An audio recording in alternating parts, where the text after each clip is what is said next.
Welcome to the With You Rugby podcast, designed to give you an in-depth look at the United States Rugby Foundation, including our grant programs and recipients, fundraisers, events, and much more. Now let's get started. Hello, everyone. I'm Brian Vizard, president of the United States Rugby Foundation.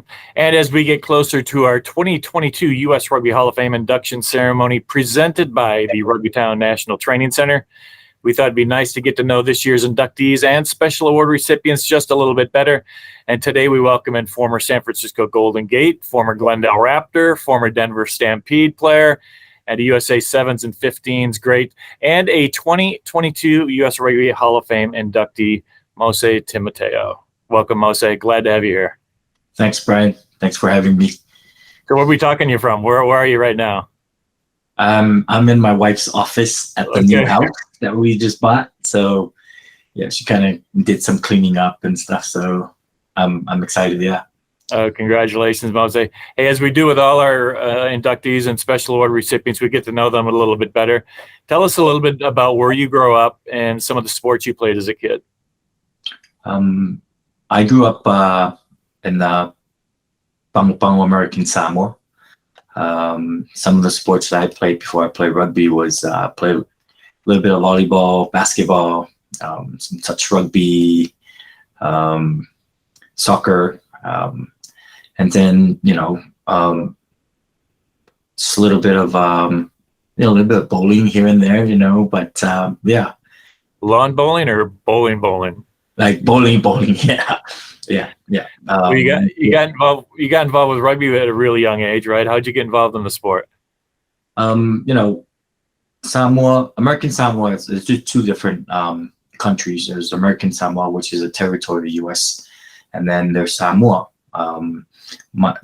Samoa has the Manu Samoa, which is the national team, and my parents are, my mom is from Western Samoa. And growing up to know that the national team, the team, the Manu Samoa team, it was a dream to wear the blue jersey growing up and idolize the Samoa team. That's pick up the game as a young kid, and in American Samoa, football was the big thing in American Samoa. Rugby was like a second sport there. So not really a lot of youth rugby, like, age group rugby in the beginning, but then high school, then start introducing like the sevens tournaments and stuff. But as a young kid, we played like a lot of pickup rugby. You play like, every village has a park somewhere that, you get to go play with friends and, play the game of rugby. Yeah. You played some rep rugby in American Samoa, right? Tell us a little bit about some of those experiences you had there. Yes, I don't think everyone knows this, but I was selected for American Samoa touch team. I had a World Cup belt in me in the World Cup touch. I played in Hawaii. It was 1995. I got selected when I was just finished high school. I got selected a couple of times to represent. So there's two conferences in American Samoa. There's East and West. So I was in the East conference and represented them in Western Samoa. Host international sevens called the Maris Sevens in the South Pacific, which is a lot of teams from Tonga, Fiji, a lot of rep team from there. They go there and compete. And I got the opportunity to play there twice and represented the East Conference from American Samoa, which was fun when I was in high school. Yeah. Yeah.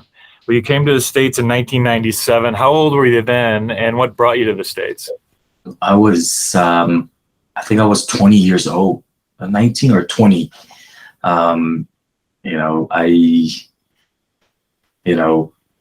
It was like the opportunity for me to help my family out, my mom, growing up with a single mom, and I think it was an opportunity for me. The ticket off the island was either you play for football or go to school or join the military. At the time, my mom was needed a little bit of help, so my opportunity arise to join the Army and help my family. Yeah. And you played for Fort Drum Rugby Football Club when you came to America. Were you always planning on joining a rugby team when you got to the mainland? It's funny you said that because when I was in the World Cup touch, I knew of a U.S. team. There was a U.S. touch team, but I've never known the U.S. rugby union. I've never thought about joining a rugby team because I never know any rugby in the U.S. It's first time in the U.S. Always concentrating on trying to finish up my career in the Army and support my mother as much as I can. And it was funny story. I was in my boot camp. One of my drill sergeant played for Fort Benning, Georgia's rugby team, and I got away with a lot of stuff because of him.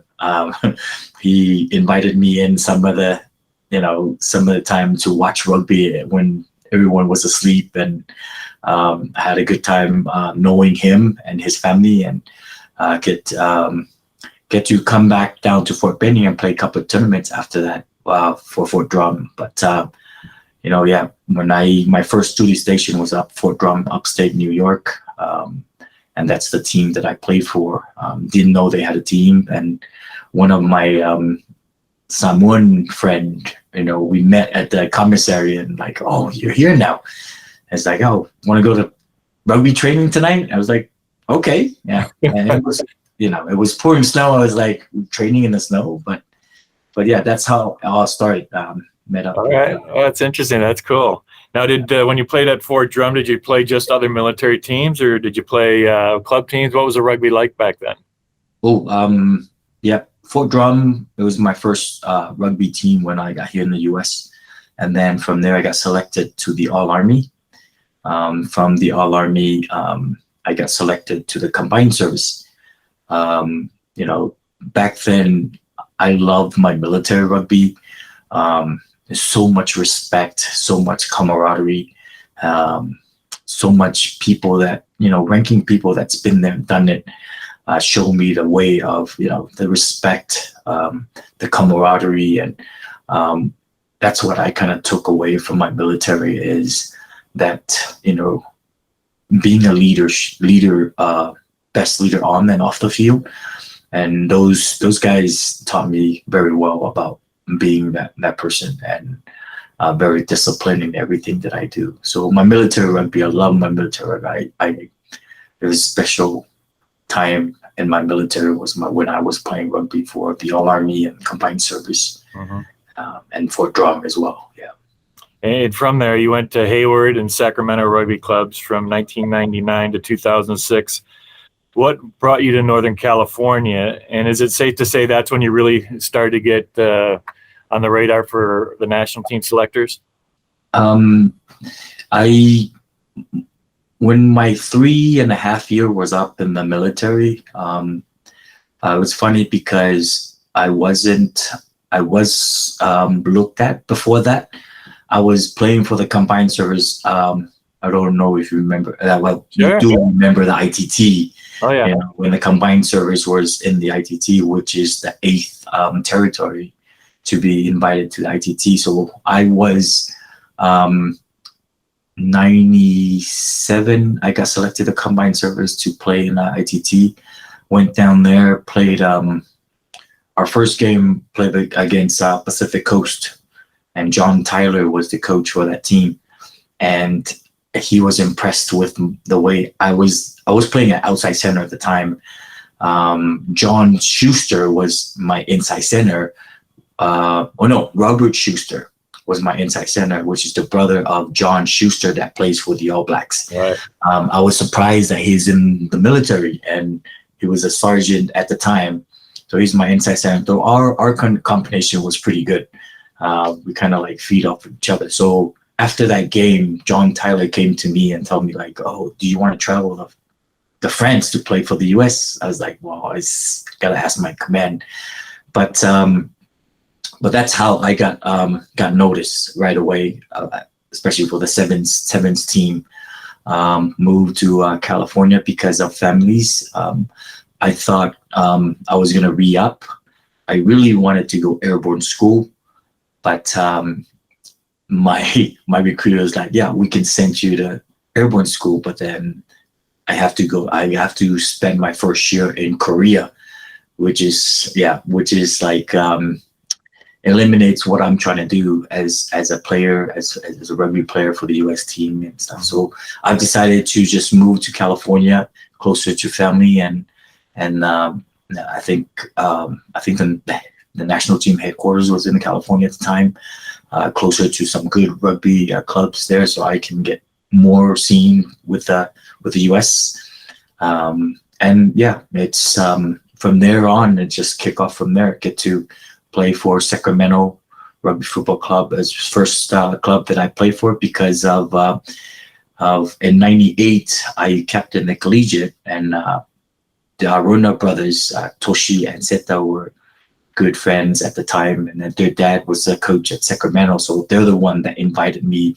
Say, if you move here, you coming up to Sacramento and play for him. So Right. for Sacramento, yeah. Yeah. Well, you're one of several of this year's Hall of Fame class that have played both 7s and 15s for the U.S. Let's talk about your 15s career with the Eagles first. How'd you earn that first cap, and what do you remember about that first game? Ooh, yeah, it was 2000. I received a call. I believe it was Scott Compton was the manager of that team. Okay, yeah. Yeah. He messaged me and said, "Hey, you got invited to the Epson Cup, which is the 2000 tour." We were touring to Samoa because we played Fiji and Samoa. It was like something's going in the island of Fiji, so they had to move the game to Western Samoa. So we played Fiji and Samoa. I didn't get to suit up for that game. I forgot how hot Samoa was, but didn't get suit up for that game. But then we moved over to Nuku'alofa, played Tonga there for, and that's when I got my first cap. Like I explained to you earlier, I remember from the beginning to the end, because it was just it was pouring rain, and there were lots of waiting, sitting around and waiting, but I got my opportunity to play for the US, and that was my first cap. Yeah. Now you earned 31 15s caps from 2000 to 2006. You showed your versatility during your Eagle career because you got caps playing scrum half, wing, and fullback. Of those positions, and you also mentioned center, of those, I guess all of the backline positions, what'd you prefer?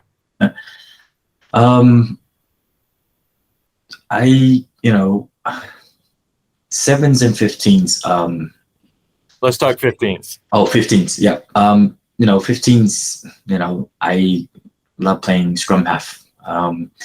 There's something about scrum half that draws me. When I started playing outside at wing, and then I started moving in fullback, most of my caps were at 9, but half of it was split between wings and fullback. But I feel like I'm truly a 9. I like to lead. I like to, organize defense. I like to organize attack.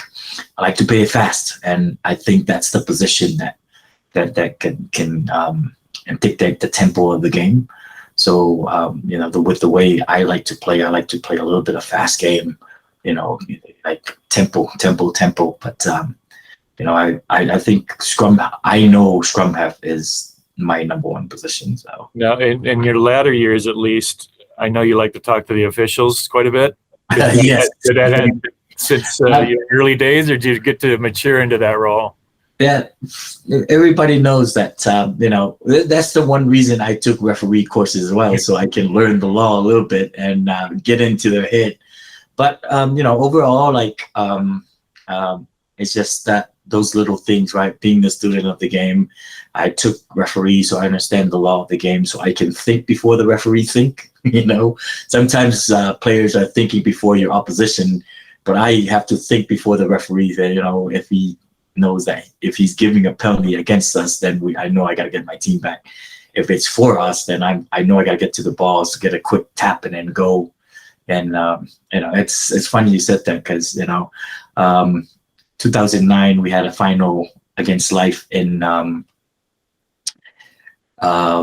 in Glendale for the Super League. After the game, 3 referees came in the locker room, and then they gave me a whistle for souvenir for being the best referee on the field. So it was funny how they came in and did that. I forgot who it was. I think it was is it Nick from San Diego? Nick Riccone. Nick Riccone, yeah, and a couple other referee that's been on the panel for a long time. Yeah, they came in and Funny. I like that. They brush off the whistle that they had and present it to me as a best referee in the game. So it's just you get that honor too. We didn't mention that in your bio. Maybe we'll have to add that. Hey, Mose, you played in the Rugby World Cup 2000 for 15s in 2003. What was a highlight from that experience? I think the highlights was going into the 2003 World Cup. I was named as a back 3. Didn't even get a rep at 9. The first 3 games, I didn't get a chance to be on the 22 at the time. Didn't get a chance to play against Scotland, Fiji, and Japan. But I think the special moment for me was when the 4th game I got announced. They announced the team. My name was called out as a reserve, as a 9, which is kind of like, opened my eyes and like, this is my chance. When I get this chance, I'm going to run with it. And, right into the game, 15 or maybe 18 minutes in, our starting scrum half went down with the injury. And then I got called and got in, and that's the moment that Who'd you play? Who were you playing? What team? We were playing France. Okay. France was our last game of the 2000 World Cup down in Wollongong. That was the moment when I, ready to go in. I was just like, closed my eyes and said, "This is it. This is the opportunity at scrum half, and I want you to run with it." So that was my plan. Is when I get this opportunity, just take it, and then never turn back. Yeah. And I think I had forgotten this, but 6 years after you got your 31st cap, the Eagles call you back up for one more game in 2012. How did that happen? And what do you remember about that match? With injuries, right? I got 31 cap between 2000 and 2006. 2006, I got injured. I tore my ACL. I thank God for Dr. King, which is our doctor at the time. He's the one that took me in and operate on my knee and tell me that, with a lot of heart and determination, you can come back. 2006, prep for World Cup 2007. Unfortunately, my rehab didn't go as well because I was sick in the first month of my rehab, so couldn't make the 2007 World Cup team. But try as much as I can to get back from end of 2006 to 2012, and I got a call from Tristan Lewis. He was the manager at the time. Mike Tolkien is the coach at the time. I'm very thankful for him for allowing me to come back, and just, it's just like that one thing that when you're playing and you get injured and you feel like you didn't, go out in the good way. And for him to call me back and to be on that squad, it would have been, it was 3 test match.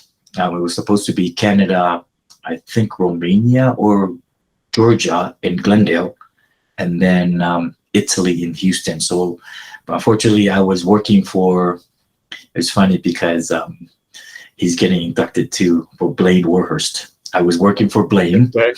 And Blaine, he's got a business to run and he needs me back. I was a manager for his apartment. So first week there, I was there for the training, and then I have to go back to work. So I missed the two leg of that, and then got the chance to be on the bench for Italy, which is where I got my 32nd cap. And what I remember is Paul Emmerich and Suniula getting red cards, so my time went limit because of that. But I did get in. And got my 32nd cap. And then that was it. That was history from there. And then I appreciate Mike Token taking the time to see what I still have, and I appreciate him calling me to come back in. Yeah. Now, your Eagles Sevens career was impressive as well. You appeared in over 100 games. Were these before the Sevens series started? Were these like prior to that, or a little combination of both? It was a little bit of combination of both. There was some tournaments before they started. I think the series started in '99, but there were some tournaments that I've been to. Japan and France was my first Sevens tour with John Tyler with the Eagles there in Paris when they first hosted the Sevens there, and then in Japan and Argentina. The other one, Uruguay, was the other one. Those are the stop that back then. But then they started added in the series, which is like Wellington, LA, and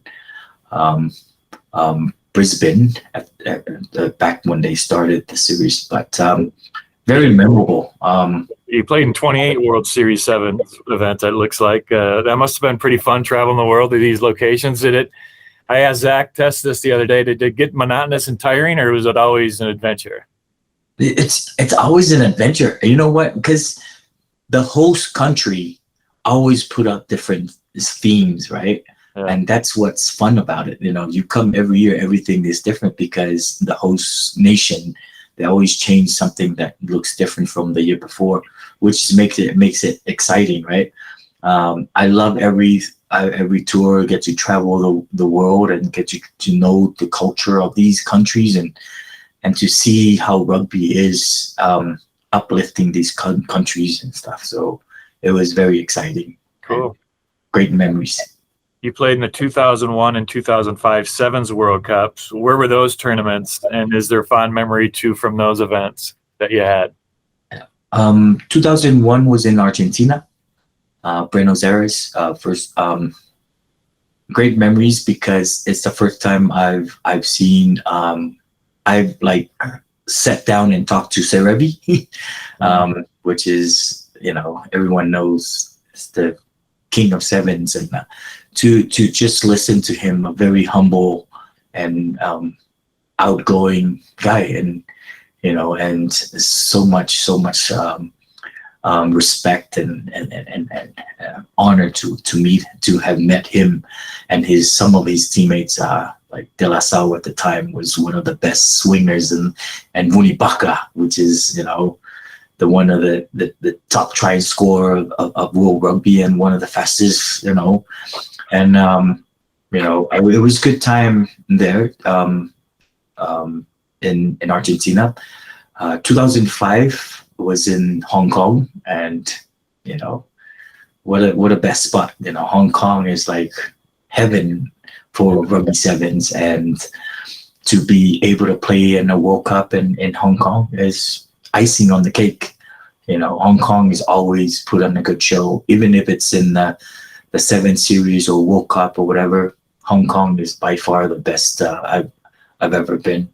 The way they, the people, the rugby, throughout Hong Kong Sevens is the best 10s tournament throughout the week, and you get to go. We have the privilege to go and watch some of the 10s tournament and get to meet some of these top players in the world. It's phenomenal. Like just to see the people that you see on TV growing up and then playing against and stuff. So it's a special moment. Very special. Yeah. Zach agreed that Hong Kong was the best, and I think any rugby player who played in the Hong Kong Sevens would agree to that. I mean, just a tremendous environment, Great setting, great tournament. Yeah, I have to agree as well. Just don't end up on the soft side. So like Mike Polyfile said. Yeah. So Hey, Mose, not only did you have great success with the U.S. teams, but you had a remarkable run with club teams as well. I know you won national championships with San Francisco Golden Gate and Glendale. Tell us first about your run with San Francisco Golden Gate, and then how you ended up in Glendale. It was, 2009. I felt like I was 100% with my knee coming back from the knee. 2006, 2007 was off. 2008 a little bit. 2009 is the year that San Francisco selected me to be the captain for San Francisco. I saw the team that came in, the guys that came in. Unfortunately, we got some good athlete coming in, like from Cal, from St. Mary's, and then the likes of Samoa being, coming in. And I had this one talk I remember with Grant Wells, he's an ex-Eagle as well. Grant Wells was our coach, was a back coach at the time. And I said, this has got to be it. This has got to be our year to shine. And we got the team to do it. And, I remember that night, and he's like, yeah. So from there was history. We won our first Super League title. We played Life. The next year, 2010, we lost to New York. Last 2 minutes, and Troy Hall is I talk to him like sometimes, but I totally remember this last 2 minutes. Troy Hall put in 10 points to win for New York, which is an awesome dude, awesome player, and to just take the back-to-back champion away from us was just like unreal. But 2011 we came back, and then we won the Super League, played against Life, and then 2012 we lost in the semi to New York, up in New York, and then 2013 came back, first ever Elite Cup that they formed. We won that Elite Cup. We played Life again in Glendale and won that.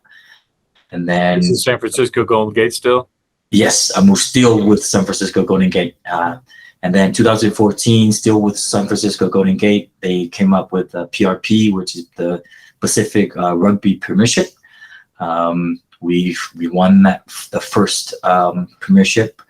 2014,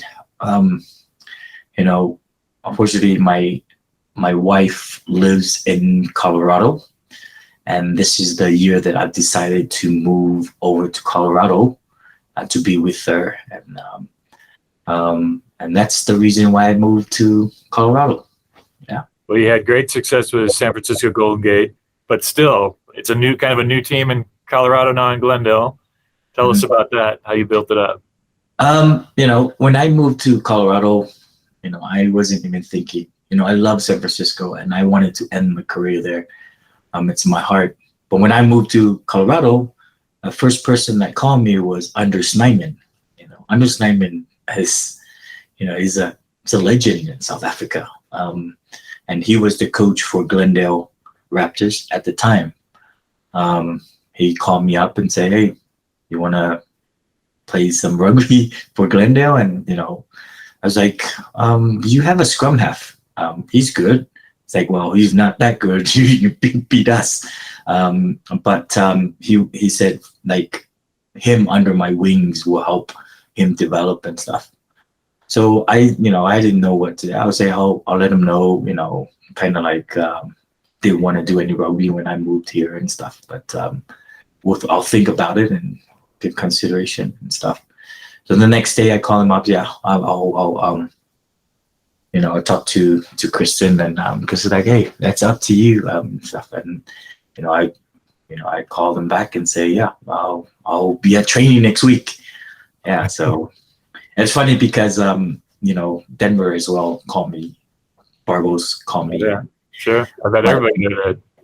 Yeah, but it was late. I kind of like told them, like, I'm the kind of guy that I stay true to my word, and I already said yes to to Andre, and I'm going to stick with it, and that's it. That's history from there. Yeah. How many titles you win with the Raptors then? So 2015, still PRP season. A very bittersweet kind of deal because, I played San Francisco Glendale played San Francisco in the final, and to beat San Francisco in the final, it was a bittersweet kind of moment because I've been in San Francisco for a long time, and to win a title for Glendale was good.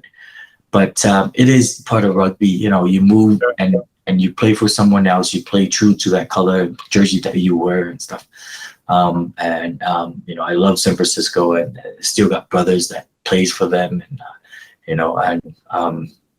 to play against them in the final was awesome, but it was a very sad and happy moment because it's your friends that you play with, that you're playing against now, and 2015 PRP we beat San Francisco in the final, and then 2016 same thing, we played San Francisco in the final again, and we beat San Francisco. So got two PRP title with Glendale, one with San Francisco, two with Glendale. But you were MVP in at least one of those, weren't you, against San Francisco? Yeah, I don't know. They say tie, and I'm like, it's okay. We won, so. But yeah. But 2015, I was, Glendale gave me an award. It was like the most valuable MVP of season MVP player for Glendale. So that's what I got from Glendale in our end of the year banquet and stuff. So yeah, but fun memories and great ending of playing time, and yeah. Now you also, when rugby went professional, that Rugby Pro League, right? Denver Stampede in 2016. You won the title that year, if I'm not mistaken. What do you recall from that championship season? 2016.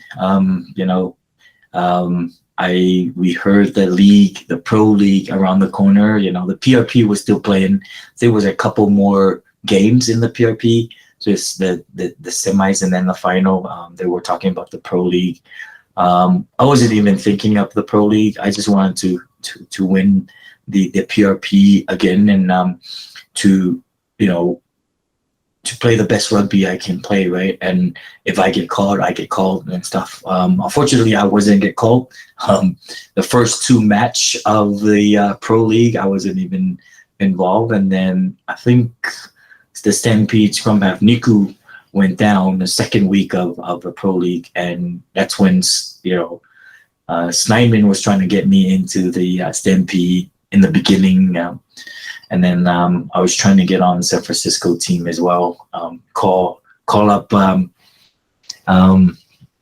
Paul Keeler's like, hey, if you need a scrum half from here. But fortunately, they had some scrum half, and kind of waited for my moment. And there is. How old are you at this point? How old are you at this point? 38. 38 then. 38 then. Okay. Yes, I was 38. I am so happy and so lucky to sign my first contract at 38. And great times. I've never thought that I was going to sign a contract to play rugby. It's a dream from early age, right? To get paid playing rugby, and to do that, it was one of those bucket lists that now you tick the bucket list that you have on your list. So, right. But yeah, I want to thank Andre, because Andre pushed me to the teams, but and that's what happened. And then history from there went on, being the starting scrum half with the Stampede, and went all the way and won the title. So just great times, good people, and great memories. And that was it. That was the end of your playing days, right? That was kind of like competitive. Yeah. Yeah. Now, after your playing days were over, you turned to coaching. You've been involved with the Glendale setup for quite a while now. How did that coaching opportunity present itself to you? So, when I was playing, like when I moved here, played for Glendale, 15, 16, 17, I got asked to help out with the WPL. The head coach was Kittery Ruiz. Very lucky to work with her. She asked me to come and be the backs coach and be the attack coach for her. That was my first time coaching in Colorado, and I loved it. I'm still the coach here with the women's team, with the WPL team, formerly known as the Merlins, now is the Grey Wolves, Colorado Grey Wolves. So we just got back from nationals. We were third in our country. Very, very excited about that. It wasn't the result that we wanted, but hey, it was good teams, and we had some good times, and but it was good outcome for this year for this team, first time as a Grey Wolf. You're also coaching the backs and attack coach for the American Raptors team, right? Yes. Yes. So all that coaching, the women's stuff, helped me open my eyes to other opportunities. I got asked by the director of rugby here at Glendale, Mark Bullock, if I wanted to get involved in this the program that they start with the Raptors. As we all know that the Glendale Raptors pull out the MLR and kind of like move on in a different direction with this transition. And I got asked by Mark if you want to get involved in this, and I was like, yeah, I would love to get involved in this, and wanted to push myself to be top coach in this country. I wanted to move up, and so the opportunity was there, and I took it, and I'm trying my best to give everything that I've learned from the beginning till now, and create some good memories for players. So yeah.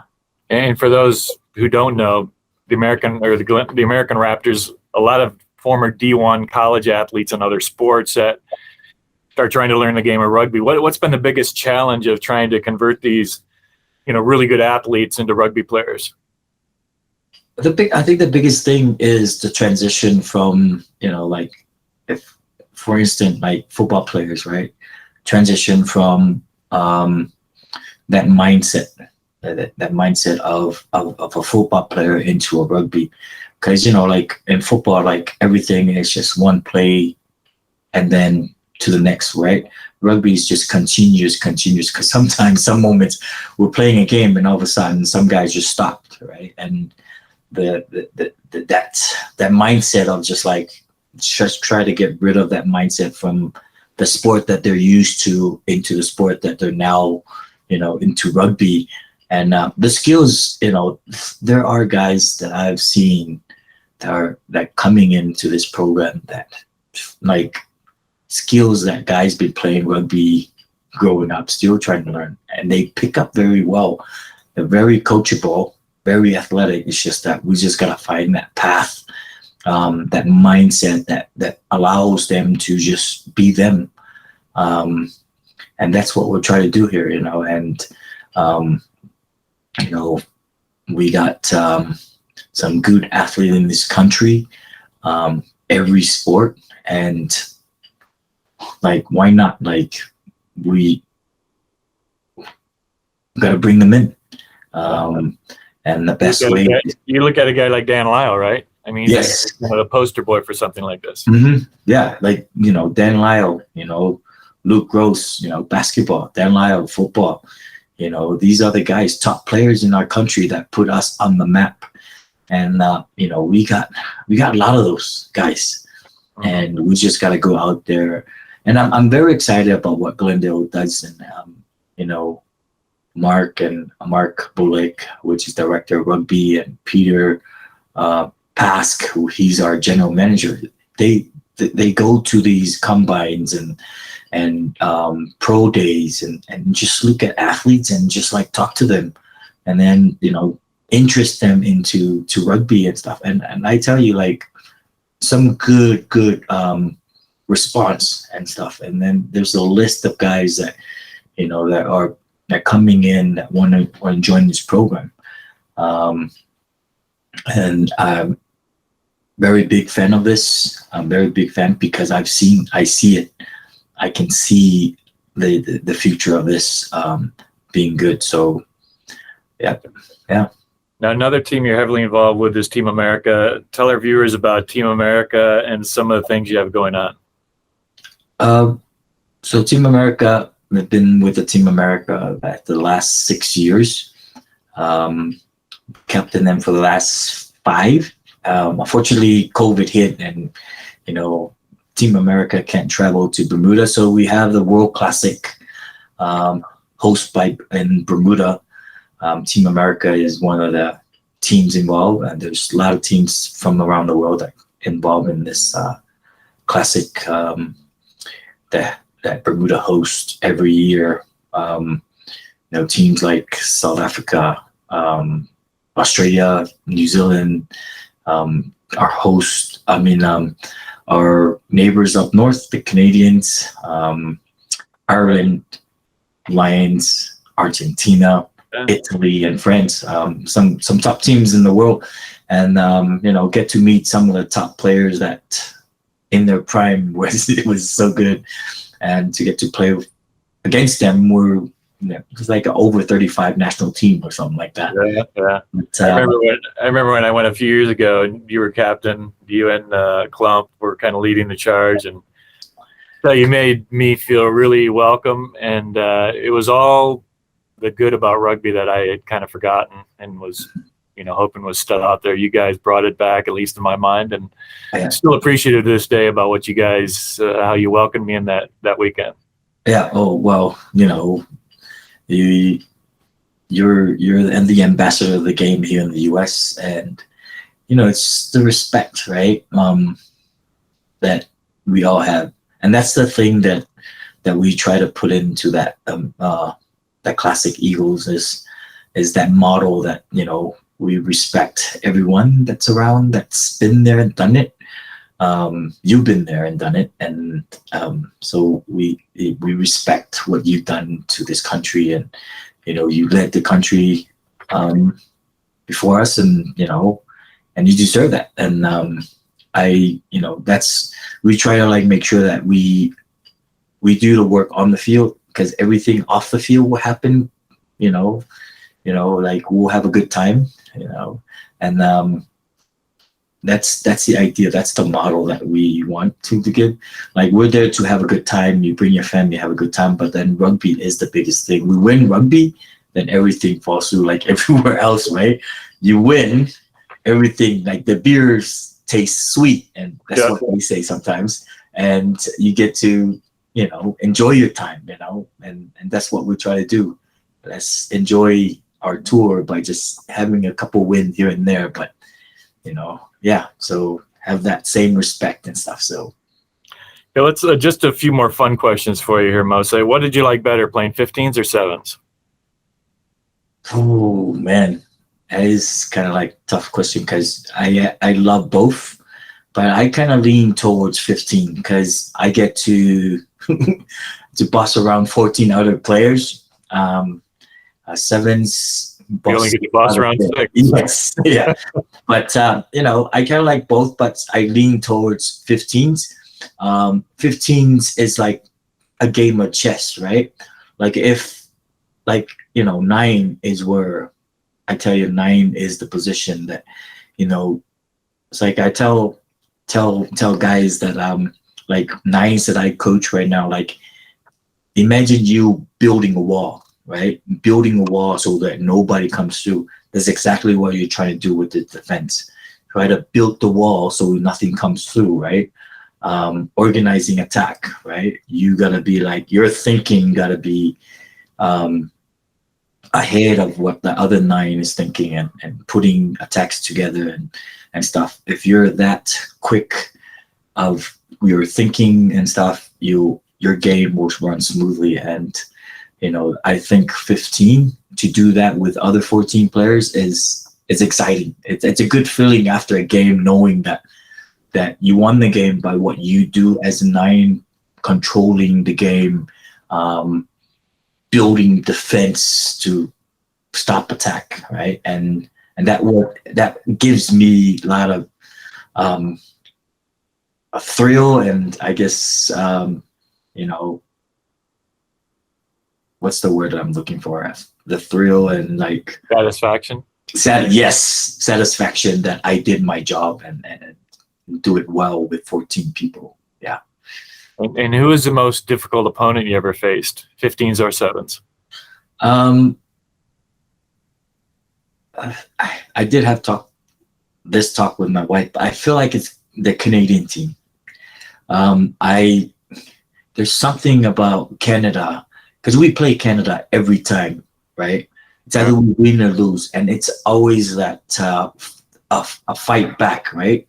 That we play New Zealand, we might score 1-2 try, and they score a lot, right? But I feel like because we play them every time, and it's always a battle. It's a constant battle with the Canadians, and I love that of it, because it's our neighbor up north, and we just battle it out. And I feel like every time we play, it's difficult to play them, because they give us that mongrel.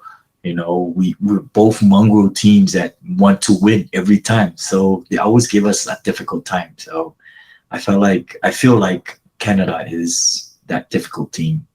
Was there a teammate or two that you really enjoyed playing with, and why? Oh man, there's a lot. But the 2 that stand out to me the most is one is Oloseti Fifita. So Oloseti Fifita, I played with Olo at Fort Hayward. When I was playing for Hayward, he was our 8-man. And Olo's always been my roommate every time we tour for 15s. Such a gentleman, such a giant. Like Olo is like a big monster, but have a very soft heart. He is just a gentleman.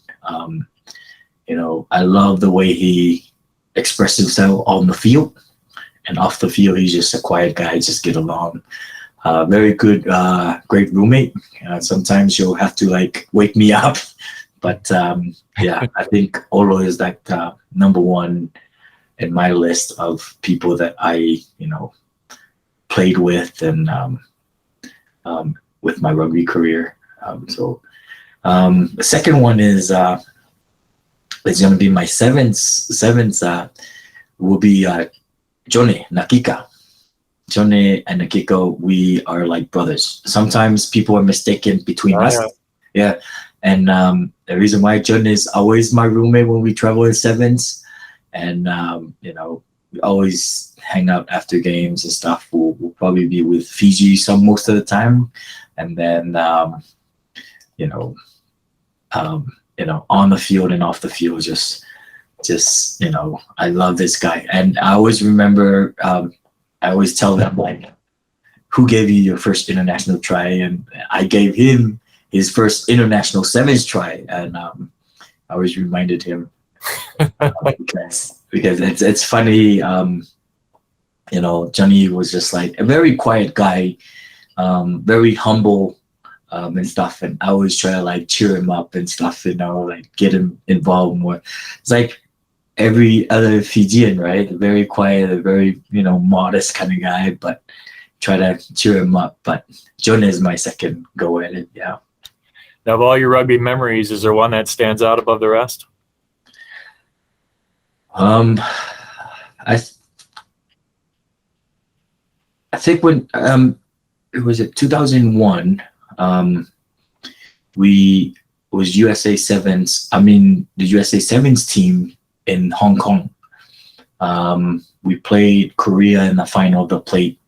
That was my first time, winning hardware over like a good hardware with a good team. And to be able to stand in front, you watch Hong Kong and then you see all these people going up and raising their cups and raising their whatever plate or cup and winner. I was up there raising that plate in Hong Kong. And that was a special moment because the next week, my mom messaged me and she's like, "You're on the paper." Like, what? Yeah, you're on the paper. And she showed me the paper on, like, we video her and then showed me the paper that week. It was me lifting up the plate. I was like, wow, it just brought me to tears. And then the week after that, my mom called me again. She's like, "I won a prize on the radio." I'm like, "For what?" Well, there's a program right now, like they ask question. If you get the answer right, you get a free lunch or dinner somewhere. And one of the question was, who was the first Samoan to play for the US team? I was like, I don't know. I was like, "No, son, it was you." I was like, really? Like, I didn't even think about that. Like, I know I was first cap. I know that because I know I think a couple of players were on the team. I think Pati Riamalei was on the team, but I know I was the first cap, but I didn't know I was the first player. But my mom said, "Yeah, yep, I won a dinner at some restaurant by entering that." So I was like, but it was fun memories. Those are that moment there. I felt like Hong Kong to get Sure. be in the front of the paper the next week. It was the highlight of my career. Yeah. How about of all your tours? Which one did you like the best? Which one was the most memorable, Eagles or otherwise? Think it was funny because my favorite tour was 98 combined service. We toured New Zealand. And we played 5 games. We won 3. We lost 2. And I felt like this was a complete tour. It's because with the players that we had, with the leadership that we had, with the management that we had, there was so much respect. And the games we played, we lost to New Zealand Army, which is the best combined service team in the world at the time. And we lost to New Zealand Navy, which is the second best team in the world in combined service team. And then we played Taupo Police. We beat them and some other games. But the tour overall, I thought was I had a great time. Just to know to hang out with some generals, with like right now, like there are like guys that are like general and sergeant major at big like posts in the US, and to know them and to be around them when I was playing rugby with them, and it was truly an honor, and I love every single moment. And I want to thank Kevin Simbaldi. You probably know Kevin Simbaldi. Yeah. Kevin was the manager of all these tours that we went as a service, and he was just like a gentleman. It was like he was like a dad to me. Like everywhere we combined service, he was on top of his things, on top of everything that we do, push me to get to the next level and stuff. So I want to thank Kevin for that, and made every combined service tour very memorable and very enjoyable. So that's, yeah. Okay, Mose, of all your things you've accomplished in rugby, what are you most proud of looking back on your career? I know it's not over yet, but so far, what are you most proud of?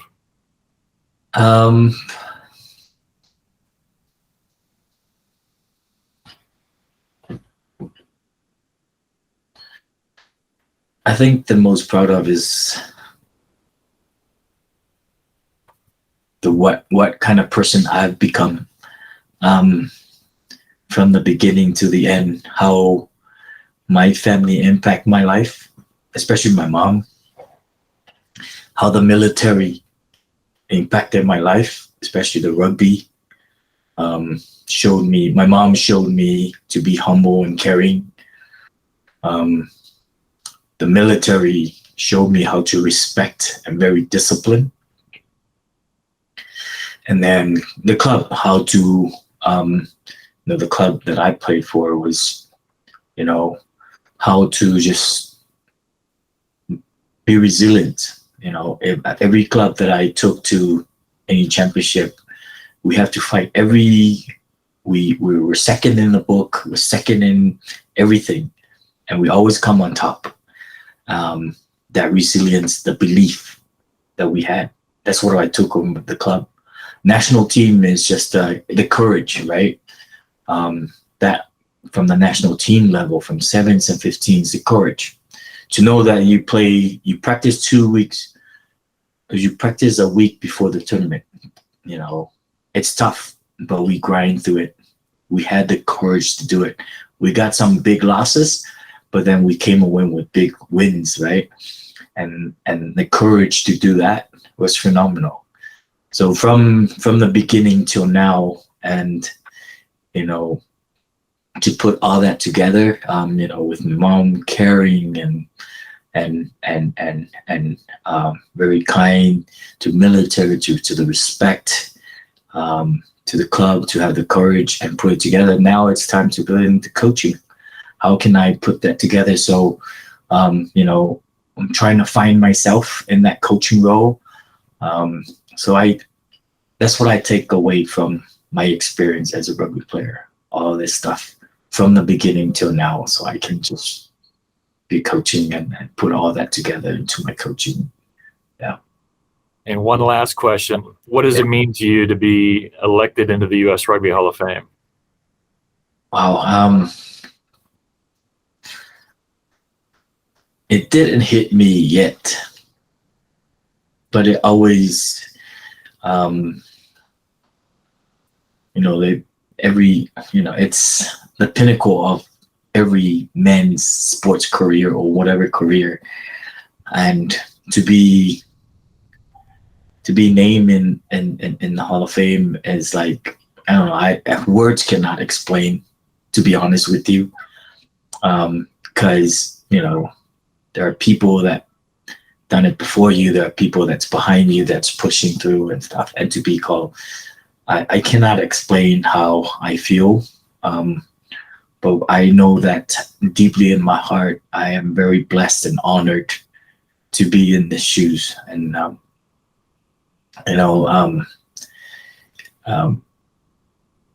I will cherish these moments and cherish this time.